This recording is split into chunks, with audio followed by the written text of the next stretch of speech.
You take a seed, you plant it, you grow it, you dry it, you roll it, you smoke it, and it goes down smooth. Hey! Spanning the globe to bring you the latest developments in medical cannabis, adult marijuana, industrial hemp, and spiritual ganja. We love the herb.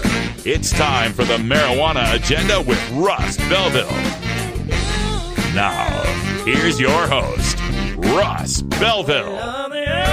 Good day, tokers and tokettes and non-toking lovers of liberty. It is Wednesday, November 22nd, 2017, and it's got to be 420 somewhere in the world. Welcome to the program. So glad to have you here for this Thanksgiving weekend edition of the Marijuana Agenda. We'll be off tomorrow and Friday, and I'm so excited because the big rockin' Johnny B is coming to town. That's right, my dad, Johnny B, Byron Belville, is going to be right here at Delta 9 Studios, along with my mom, Jackie. They'll both be in here. And my brother Josh coming over. Yes, everybody's name starts with a J. It's J Days. It's like Sesame Street here. We're sponsored by the letter J. It's going to be a wonderful Thanksgiving. And today on the show, we're going to bring some of those vibes to the podcast. At the end of the program, I've got time for a little radical rant where I tell you what I'm thankful for, and that is you.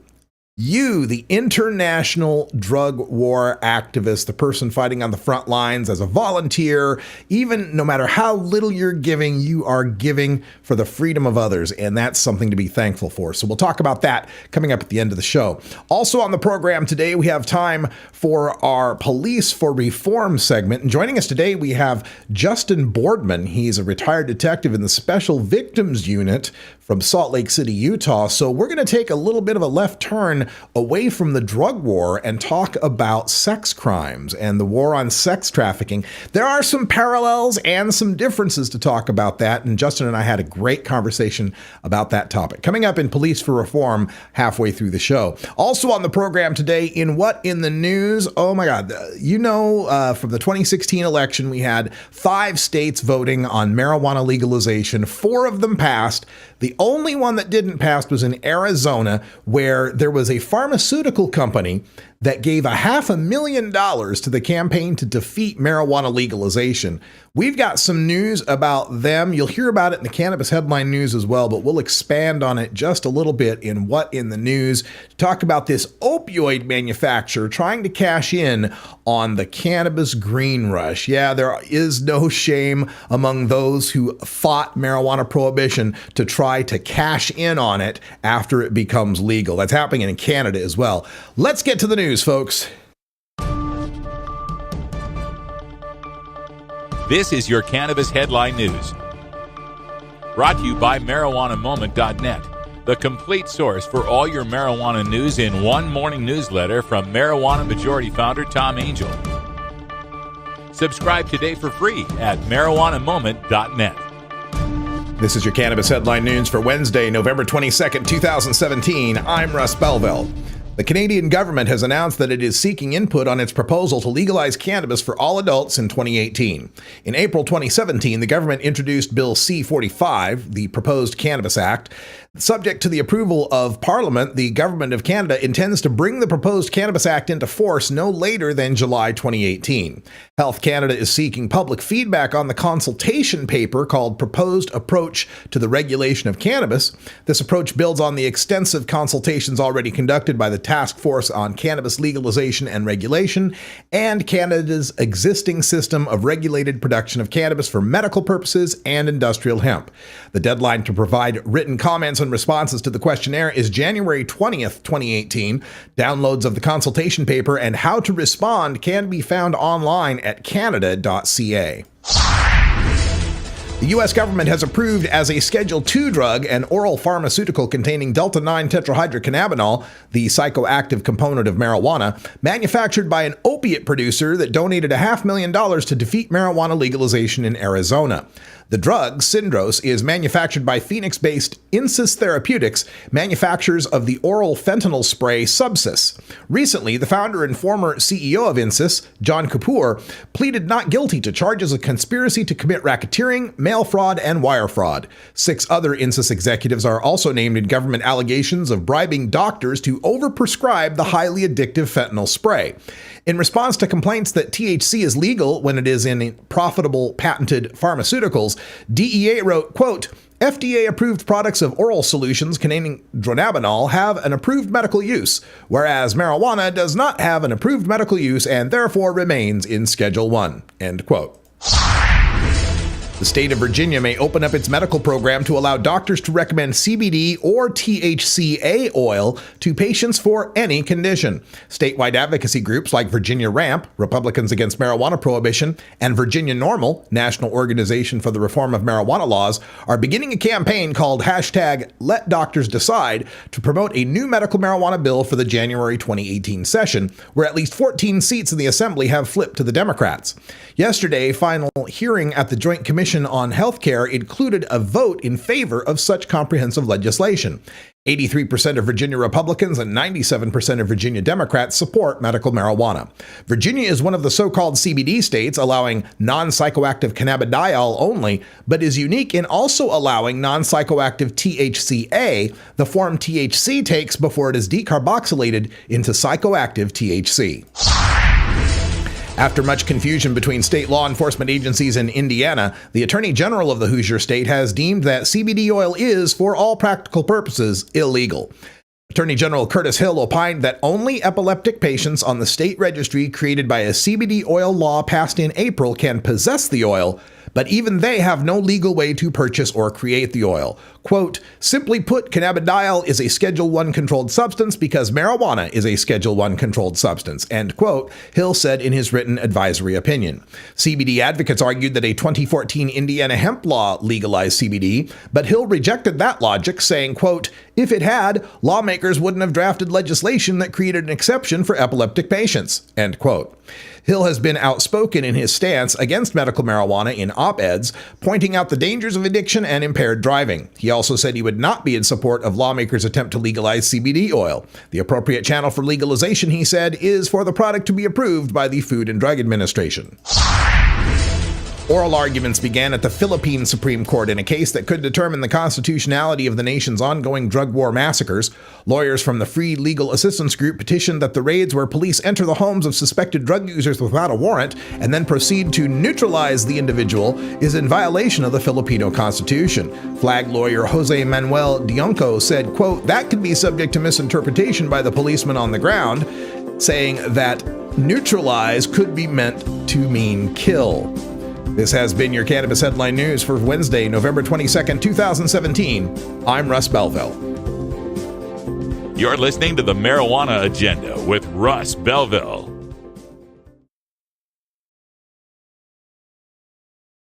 Hi, I'm Russ Belville from the Marijuana Agenda. If you appreciate my full-time dedication to reporting and analyzing the news about cannabis, consider becoming a patron of the show.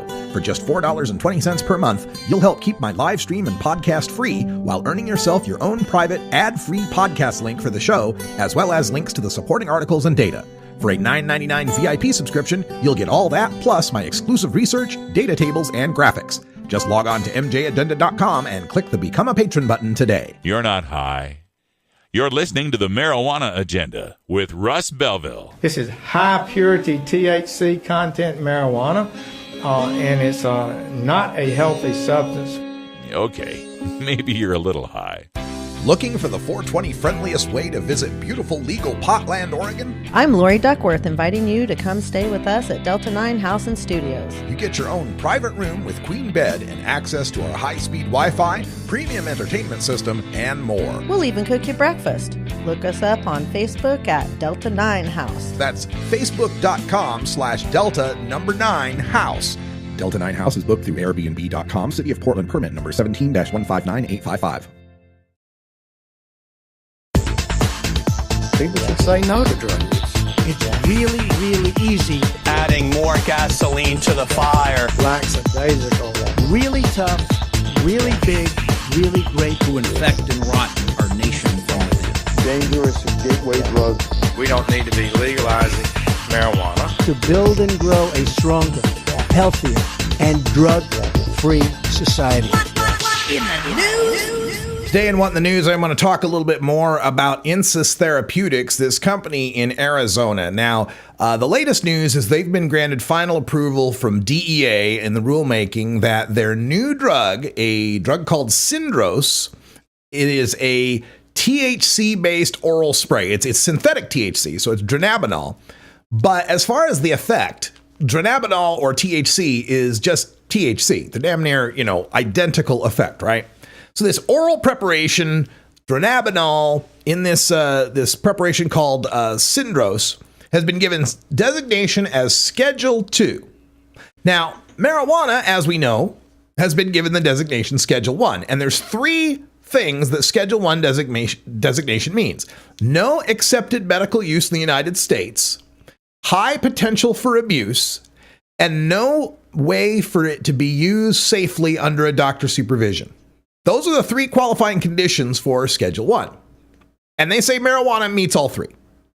Even though we know that's not true. We know there is 29 states. There are 29 states in the United States that have an accepted medical use for marijuana. But this Schedule 2 designation, the difference between Schedule 1 and Schedule 2 is simply this.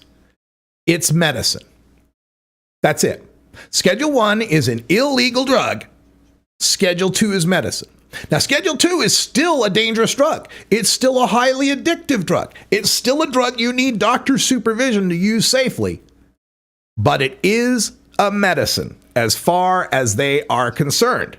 Now, this is, of course, problematic. And we see it in all sorts of, heroin is Schedule 1, but morphine is Schedule 2, right?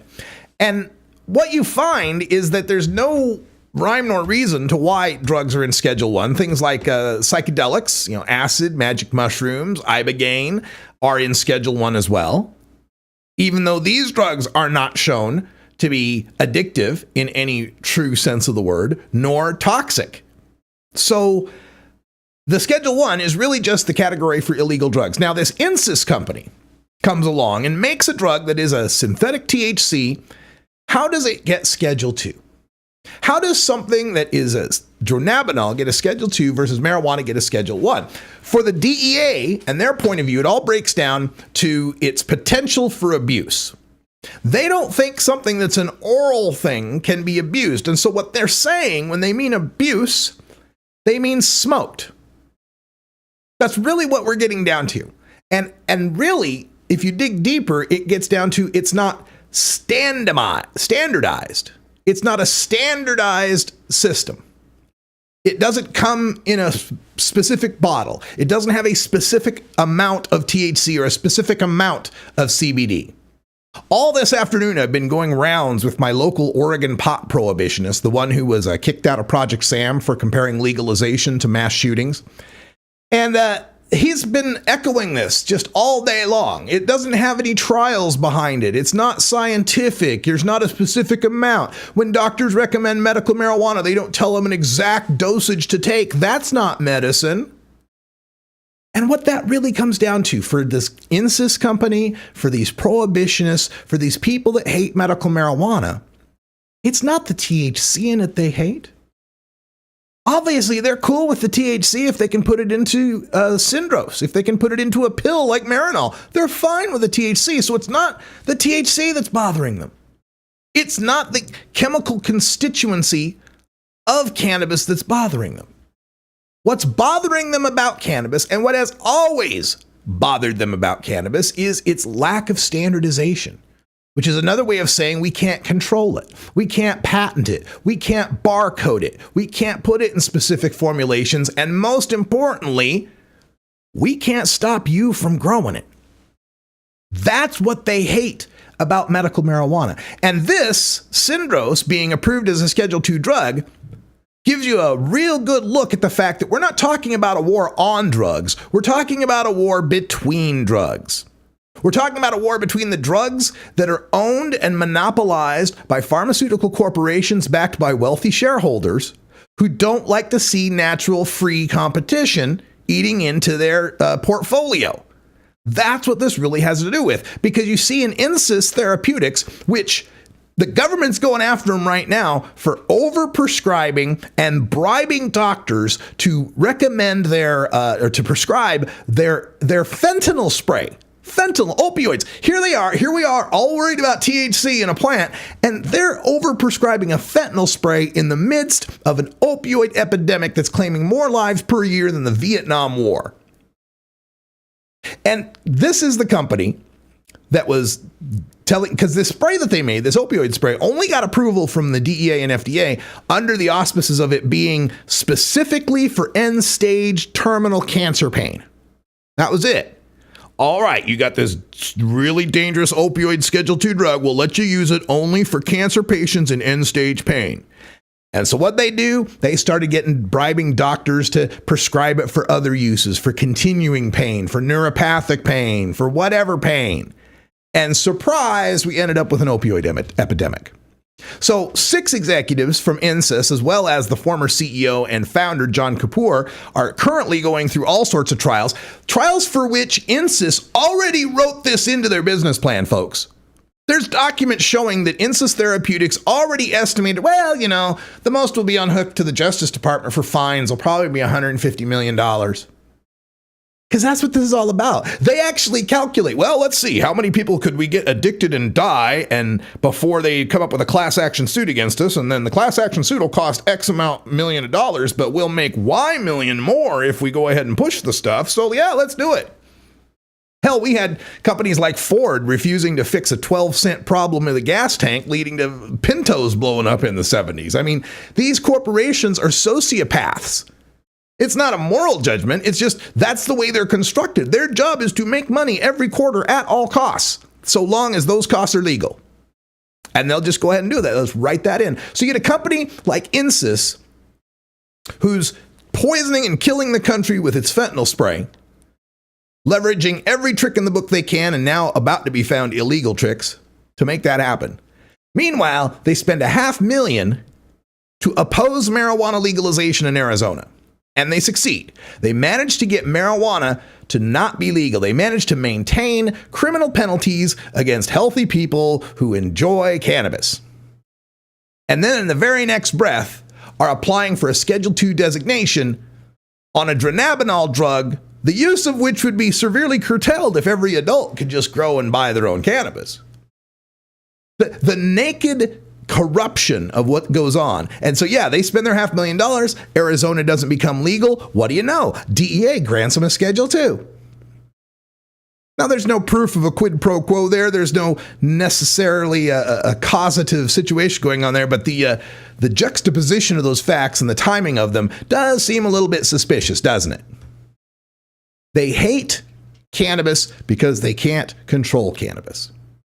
What they hate about it, what my prohibitionist here in Oregon hates, what every prohibitionist hates about this, is that it's not following the rules. It really comes down to a type of authoritarianism. Why? Medicines come in bottles, and they're prescribed by doctors who get their education about them in medical schools. And then the doctors give you a note to take to a pharmacist, and the pharmacist also went to a school to learn all about all of these different individual chemicals that we can control and monitor and measure in double-blind, placebo-controlled studies. And these chemicals can be made consistently, replicated absolutely identically time after time after time by these huge factories that employ a lot of people, and there's people that own shares in those factories as well, and there's all sorts of international trade involved in the precursor chemicals to get them back and forth. That's what medicine is. Medicine can't be a person planting a plant in their backyard. Who knows what kind of plant it is, what strain it might be, how much THC, how much CBD it might have in it. We can't just have that happening.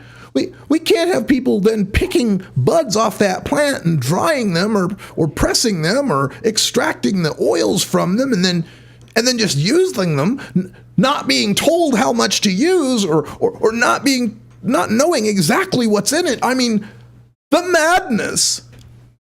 That's what it really is. Behind their skull, behind their eyes, that's what's going on in their brains. They can't wrap their minds around the idea.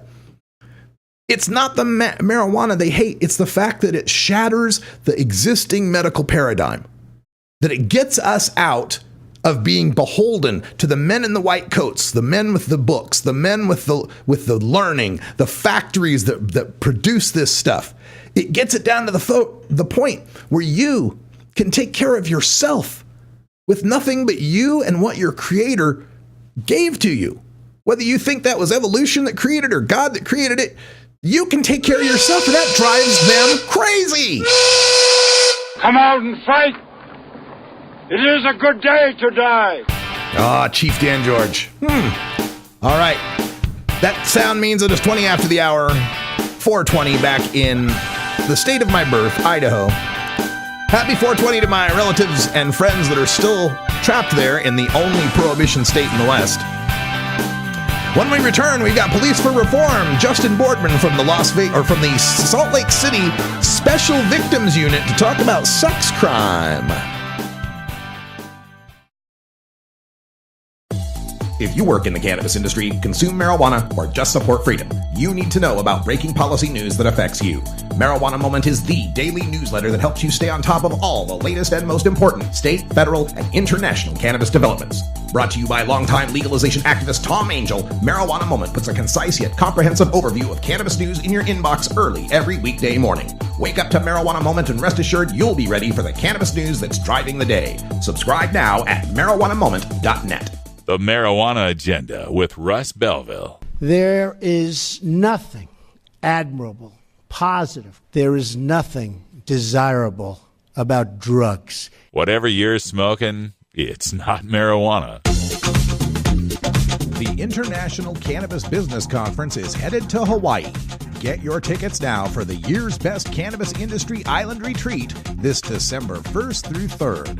Kauai Grand Hyatt hosts the 3-day ICBC, which begins with a VIP reception featuring cannabis comedian Doug Benson. The ICBC features exhibitor booths, keynote speeches, and informative panels with industry experts and regulatory officials. Then, when it's all said and done, kick back for the incredible after party with music by reggae legends Morgan Heritage.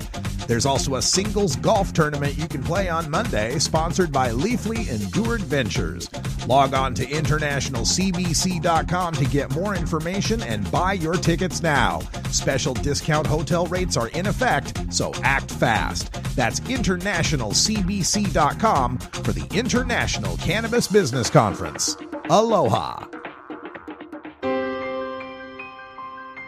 Now, in the interest of fair and balanced journalism, the Marijuana Agenda presents this anti-drug public service announcement. They said if I got drunk, I'd be one of the guys.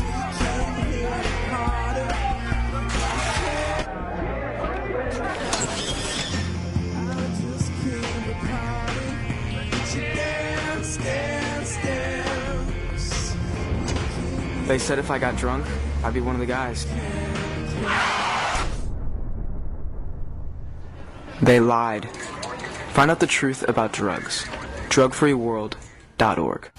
This has been an actual anti-drug public service announcement. To combat this and other drug war hysteria, listen to the Marijuana Agenda every weekday at 3 p.m. Pacific at live.mjagenda.com. Hey everybody, it's Russ Belville from the Marijuana Agenda, inviting you to be like me and get your ink done at Lucky Horseshoe Tattoo, Fort Worth's most female-friendly, clean, sterile, awesome tattoo shop. Thomas and his crew are true artists who can design you a custom piece or use a design you bring in. Lucky Horseshoe also offers all styles of tattooing as well as piercings and all-around fun. In the DFW area, stop by Lucky Horseshoe Tattoo and tell them Radical Russ sent you. Trust me, it'll feel awesome. The Marijuana Agenda with Russ Belville. And let me be clear about marijuana. It is a potentially dangerous gateway drug that frequently leads to the use of harder drugs. Whatever you're smoking, it's not marijuana. Hi, I'm Russ Belville from the Marijuana Agenda. If you're a cannabis brand looking to build trust and awareness within the community, consider becoming a sponsor of this program. Your message will be seen and heard by the most dedicated followers of marijuana policy reform, who are loyal and supportive of those brands that give back to the community. Just log on to mjagenda.com and click the Become a Patron button to learn how your brand can also be featured in my live nationwide appearances. Thank you for your support. This is Police for Reform, brought to you by Law Enforcement Action Partnership at LEAP.cc. LEAP is a group of law enforcement professionals advocating for criminal justice reforms in the areas of drug prohibition, mass incarceration, asset forfeiture, community policing, and more. LEAP provides qualified speakers across the world to speak with authority on criminal justice issues. We visit with one such speaker now in Police for Reform. Welcome, everyone, to another edition of Police for Reform, the podcast for Law Enforcement Action Partnership. I'm Russ Belville, and joining us today, we have Justin Boardman speaking to us. He's a former Special Victims Unit detective from Salt Lake City, Utah. Justin, welcome to the program. Thank you. I'm happy to be here. Well, I'm happy you're here too, because we get to expand a bit on the mission of LEAP. When I first got involved in working with the people from LEAP, it was from the aspect of prohibition. Law Enforcement Against Prohibition was the original organization, and we were fighting to end the drug war. And Absolutely. Of course, the organization has now morphed and expanded a bit to become Law Enforcement Action Partnership. And that gives us the opportunity to discuss some other areas in which policing and our criminal justice system are in need of serious reforms. And boy, you couldn't have gotten a better guest to join us today on this topic, because it seems like the topic of sex is all throughout the headlines today for all the wrong reasons, between assault, harassment, rape allegations, and so on. So, Justin, I wanted to talk to you about this because it seems to me, from my perspective as someone who's fought in the arena of legalizing marijuana, it just seems to me that people have natural human desires. One of them is to get high. Another one is to have sex. And it seems to me that in both instances, when we try to criminalize the commercial activity in it, we just get more problems than we could possibly handle. Are you on that same idea that the prohibition of sex activities, sex work, is causing more harm than good? Wow. So that is a loaded question. As far as legalizing sex work, that's such a hard thing to comment about. Is it too broad a question? Should we drill down maybe? I think, yeah, maybe a little bit. There's so many factors that come with prostitution, and certainly going out and enforcing prostitution laws and stuff, there are some problems with that, and it's mainly the services, and we tend to go after the person who is selling sex, and not going after the root cause. And yes, that's certainly wrong. And if we could figure out a way to get those people more services so that they could leave this lifestyle if they so desired. Mm-hmm. And I think one critical difference we should make sure we emphasize is that when we're talking about drugs, it's a commodity. When we're talking about prostitution, it's a human being. There's a lot of problems that we see in trafficking, in the violence that's inherent in the criminalized system. And then some people will point to places like Germany or Amsterdam, where they have a red light district, and it seems to have alleviated some of the problems. Nevada, exactly. So is that the direction America should be heading? What are some of your suggestions as far as dealing with these issues? Me personally, wow. Once again, we're dealing with human beings, and that makes it a whole lot more difficult. We need a whole lot more research than what we have. And I don't know particularly the stats when it comes to, say, like Amsterdam or Germany or even Switzerland. Switzerland has legalized prostitution as well. So I don't know what the violent stats would be. Certainly, there would be trafficking runs rapid, in that area. So trying to figure out the social ends of that, I think, would be the biggest hurdles. When it comes to legalization of marijuana, which is something that I'm not terribly all that familiar with, but as a cop on the road, I didn't want to waste my time. But when it comes to human beings are worth our time. And, if it's consensual and people enjoy what they're doing when it comes to sex, and the transactions are fair and, it's adult. And I don't think we should be interfering as much in that. However, if you have people that are forced into and being trafficked and their freedom is gone and they're paying back debts with their bodies, then I do believe that we need to be there. Yeah, that's the dilemma that we have in this, is that there are some people involved in sex work who are there, and it's an above board situation. They are consenting. They know what they're doing. They are perfectly willing to be involved in it. And then there's the other side where it's people who have been abused and victimized and forced into these sex acts that they don't necessarily wish to be in that profession necessarily. So I guess where I'm going with this is, how do we get more of the former and less of the latter? I think there's some models out there in the world when it comes to legalized prostitution where, say, they might have a brothel and they rent out their rooms to the worker, if you will, per day. But also what comes along with that, for the house of prostitution, if you will, is you would also have a social worker there as well for the workers to help them if they needed help or wanted to leave that particular very lucrative business, so I've heard, and try something else, or get help with a substance abuse problem, or help with their trauma backgrounds, or things like that. That's not a terrible model in my view. Now, Justin, in your time working as a special victims unit detective, I'm interested in the intersection between the illicit drugs market and the illicit sex market. In that, did you ever deal with a case where there was no drugs involved at all in a sex case? Is there a correlation between the two? It depends on what you would classify alcohol as.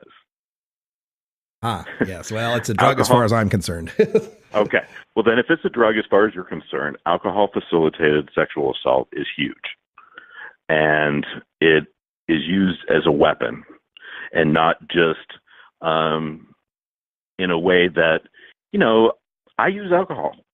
And I do it, and it takes down some of my social boundaries and things like that. And, when we date in our society, we may drink a few drinks to do that, to loosen up a little bit. And that's fine.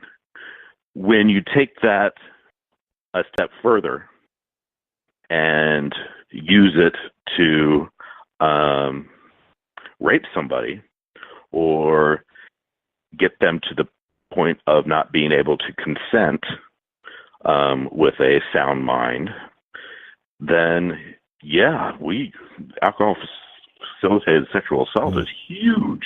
Yeah, and of course we hear that in the allegations against Bill Cosby, where he was drugging people's drinks. We hear it in the allegations against Roy Moore, where he was supposedly getting wine for teenagers.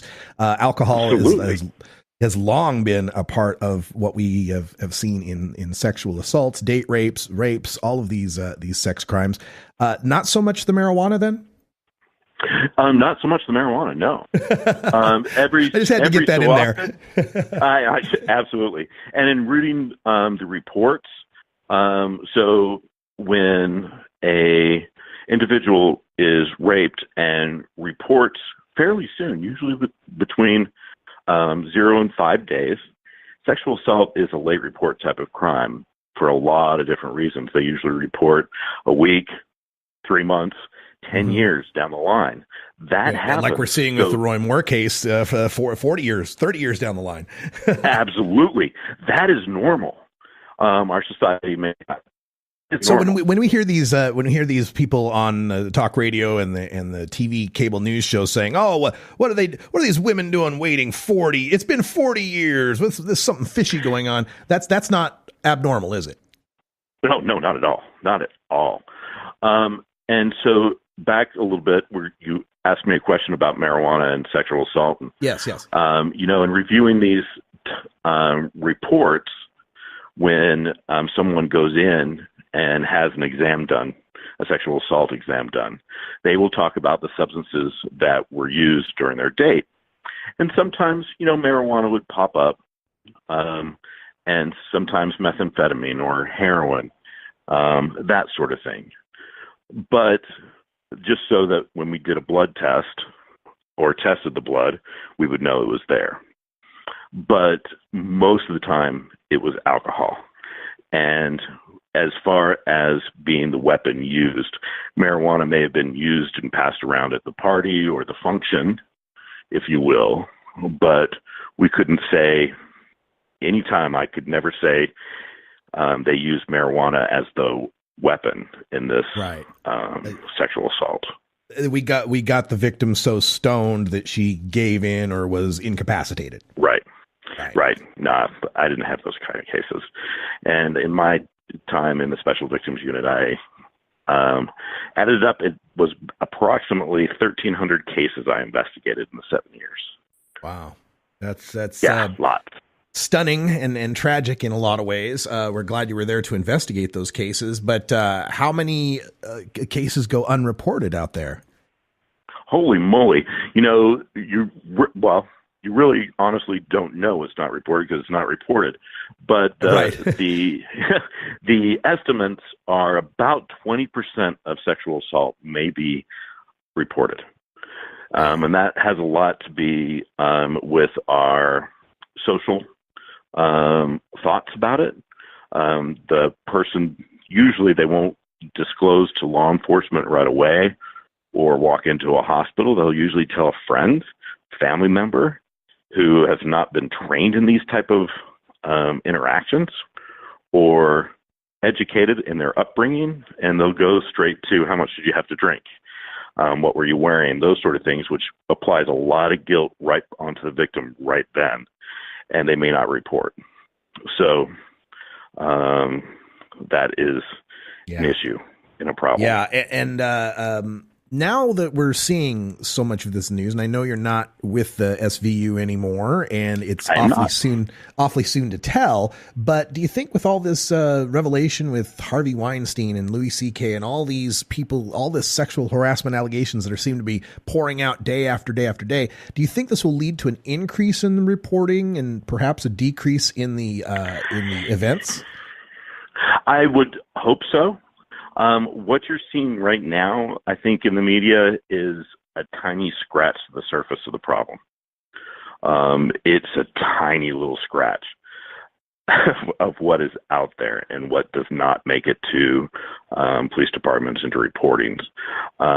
There's a lot of brave individuals that are coming forward right now and reporting their sexual assault and or harassment or, whatever the offense may be. There's so much underneath that it will crush the systems. We're already being crushed as it is. But as people report, yes, more reports do come in. And depending on the campaigns, the public campaigns, maybe like End Violence Against Women International has a Start by the Leading program out there. And when you start putting that into your community, your reporting goes up.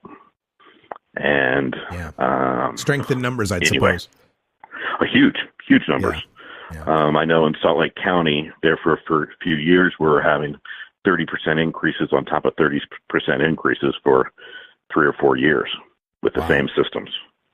Yeah. Now, Justin, is there any significant prevalence of false reporting of these crimes? That's a good question.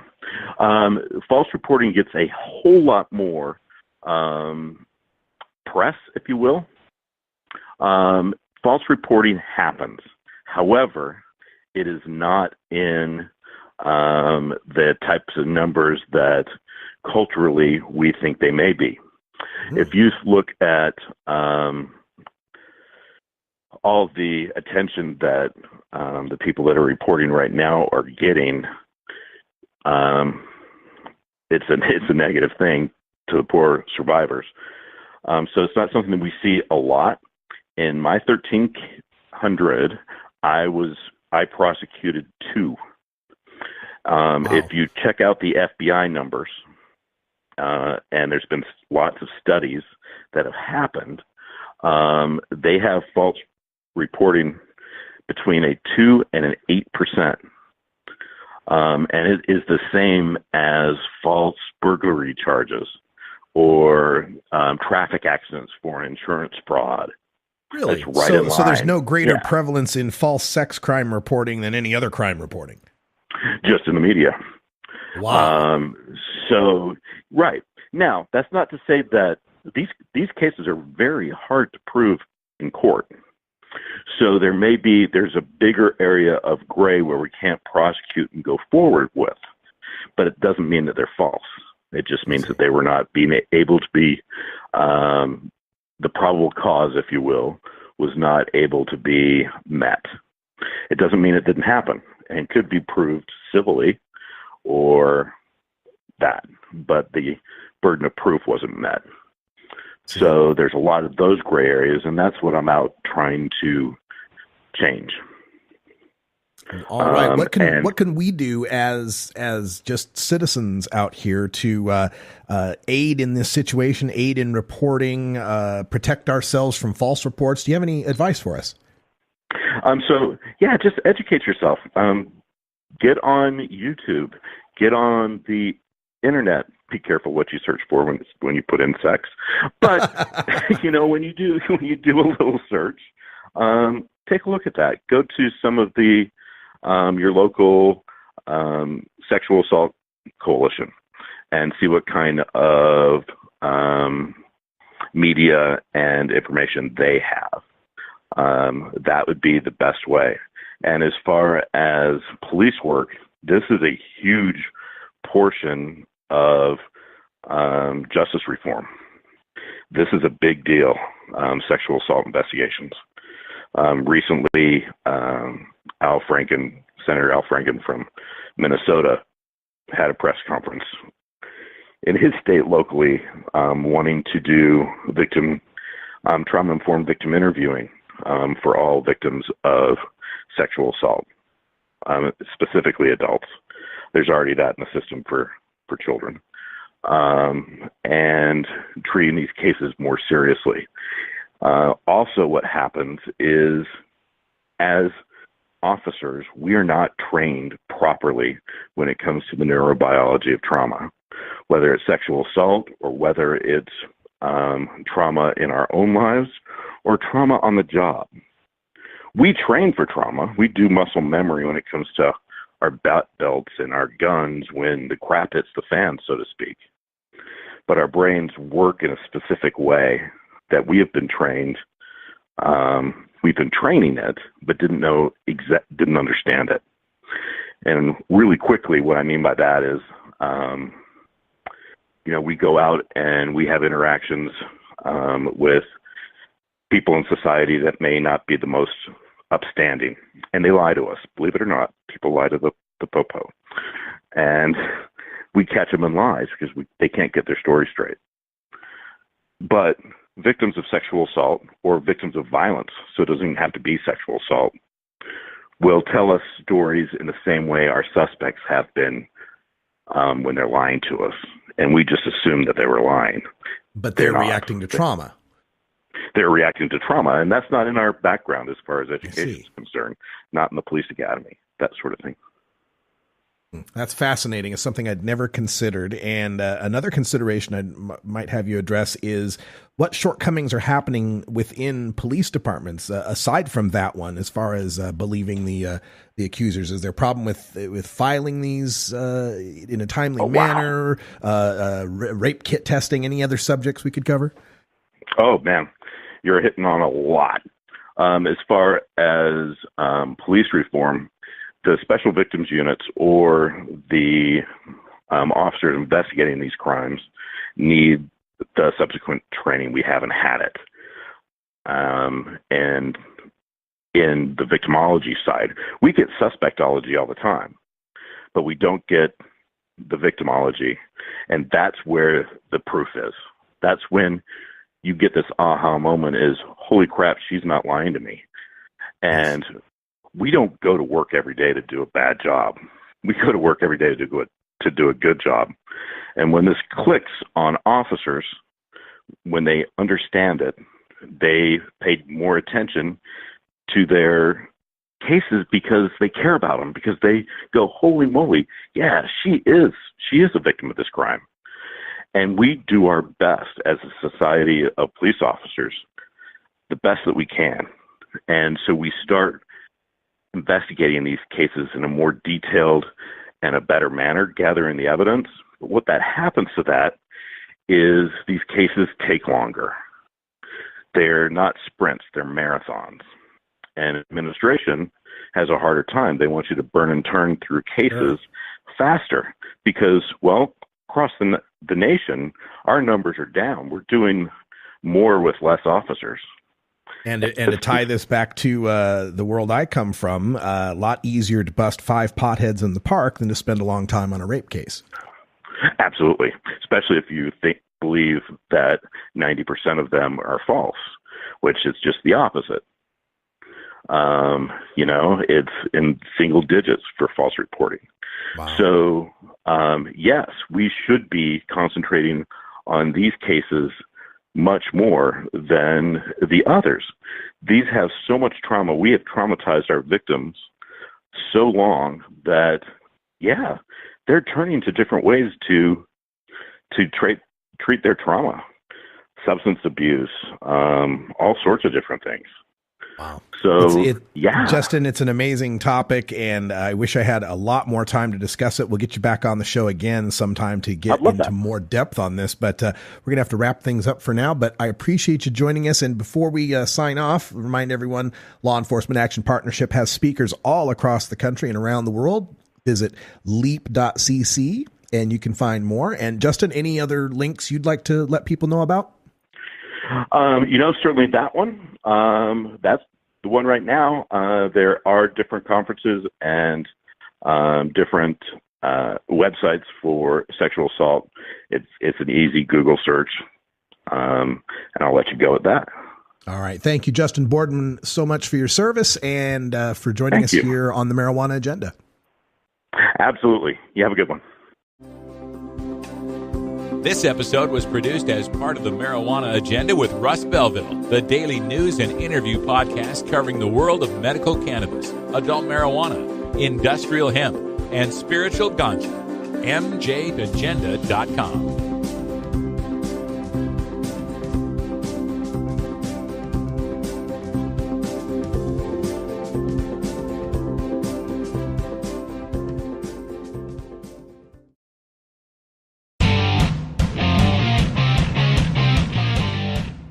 The Marijuana Agenda with Russ Belville is brought to you by Cannabis Kamikaze, a professional licensed producer from Canada producing 3 pounds per light.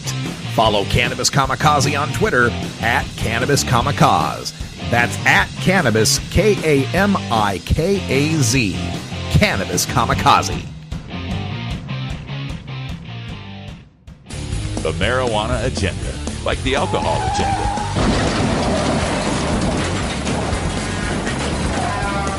A lot safer.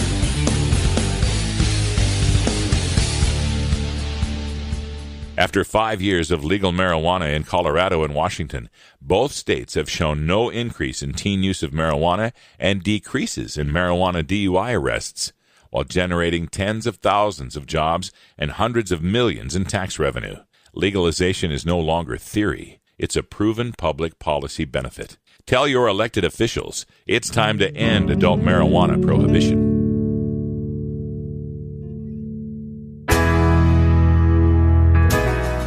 Health Cannabinoid, your ACMPR experts. Consultation services for medical cannabis. Visit healthcannabinoid.com or call 1-800-906-1383. That's www.healthcannabinoid.com or call 1-800-906-1383. Health Cannabinoid. Total war against public enemy number one. 10 federal criminal penalties for 1 ounce of marijuana. Marijuana is probably the most dangerous drug. Legalization is just another word for surrender. I experimented with marijuana and didn't inhale. This is not medicine. This is a Cheech and Chong show. Encourage people to use less drugs. I inhaled. That was the point. I think it would be a mistake to legalize. Negative reports coming out of Colorado. People don't smoke marijuana. Radical Rant.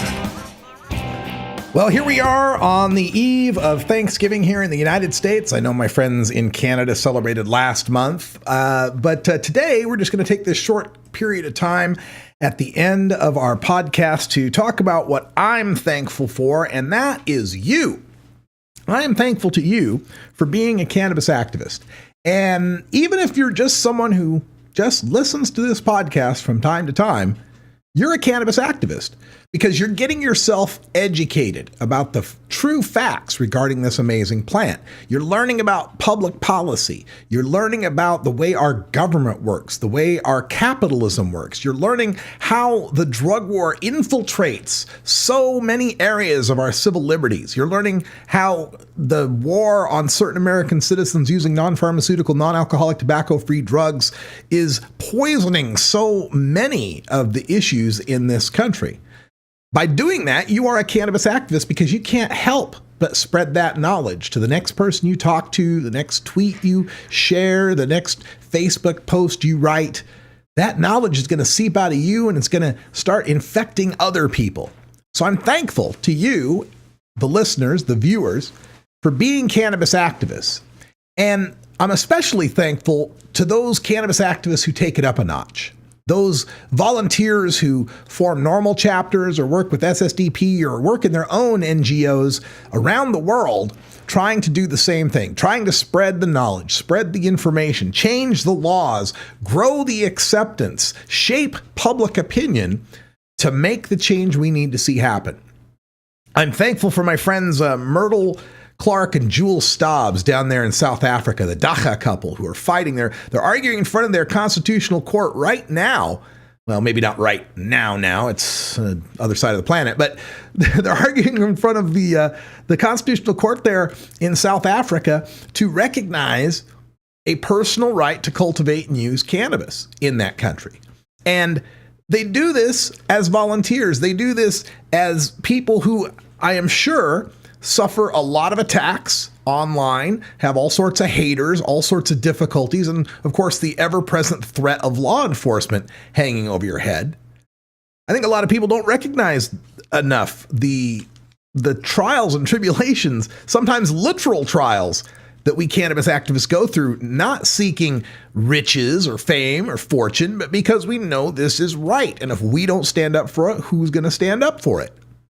I think of Greg DeHote in London, England, who's fighting there with the UK Cannabis Social Clubs, and Deej Sullivan and Jeanette and a bunch of other people out there in England that are fighting for this. So they're just a decade or two behind us on the curve. I think of wonderful activists like Mark and Jody Emery or Kirk Tusaw, Dana Larson up there in Canada, where they're poised to get legalization, but are watching in horror as the federal government transforms what is supposed to be a small, tight-knit closet kind of industry into this monstrosity that's corrupt and starting to, give the licenses away to the best connected people. I think of activists all around this country, like Sean McAllister in Dallas, DFW Normal, and Aaron Gutknecht, and Barbara Humphreys, and so many great people down there in Texas who have turned that state into a cannabis hotbed. They are actually naming a cannabis production facility after one of their Texas state representatives. They're producing cannabis for their CBD oil program in Texas. They're actually growing cannabis in Texas for medical purposes. And that wouldn't have been possible. That great activists on the north side of the state, Dallas, you got the Waco area, you got guys like Cliff Duvall, you've got the folks in Houston, the folks at Texas Normal in Austin, all around that state. I'm so thankful that they're taking it on. And they get the hate, they get haters, they get all sorts of problems too for volunteer work. Think of people in Missouri like Dan Vietz, who's working out there, and others that I've met in Missouri. And so many names I'm going to forget as I try to do this rant, but some of those Missouri activists fighting to get this change. Michigan, Matt Abel and the crew up there with Michigan Normal that are going to get legalization on the ballot this time in 2018. When Michigan passes, oh my gosh, legal marijuana. And I'm just excited to think, for a state that's got places like Detroit, Michigan, which has just been so devastated by the loss of their industrial base, places like Flint, Michigan, where they're, still drinking poisoned water out there, that we can get a cannabis industry happening and get some jobs and some revitalization into that country. Imagine the tourism from the pot tourism coming from Canada into Detroit to pick up weed. I mean, what could be happening in Michigan with legalization could be amazing. I think of the East Coast activists, like in Virginia, Pam Novi and Jen Michelle Padini working there with Virginia Normal, Jess Vegas and the Shirts Without a Purpose people that are working. In D.C., Adam Eidinger and the guys with the D.C. marijuana that got legalization to happen are still pushing. And cross our fingers, the most recent budget appropriations for D.C. have not included the language that prevents them from having legal shops. If it stays that way, we might get legalization, real store marijuana happening in Washington, D.C. soon. You got Chris Goldstein and Derek Rosenzweig out there in New Jersey and in the Philly area working. N.A. Poe. I'm so thankful for those guys all working so hard. And for 8 years having to deal with the governor, Chris Christie, and not pulling your hair out. That's just amazing. We go to the South. You go Rebecca Forbes down there in North Carolina. You got Sharon Ravert and Dean Sines and Kelly Hammock and Tom. I forget the rest of the names. The new executive director down there. But folks down there in the South were like nobody thought it would be possible. But now they look down in Florida, where my friend Bobby Platshorn is down there, and Karen Sieb Goldstein. Working hard to make changes. Kathy Jordan, who fought for so long to be the face of medical marijuana down there, and they finally have it now. Change is happening all over this country. I think of the activists back in my home state of Idaho, people who oftentimes are living outside of Idaho, just over the border, because it's so terrifying. They are so draconian and so willing to go after activists in Idaho that most of the activists have had to leave the state and fight from over the border to try to change things there.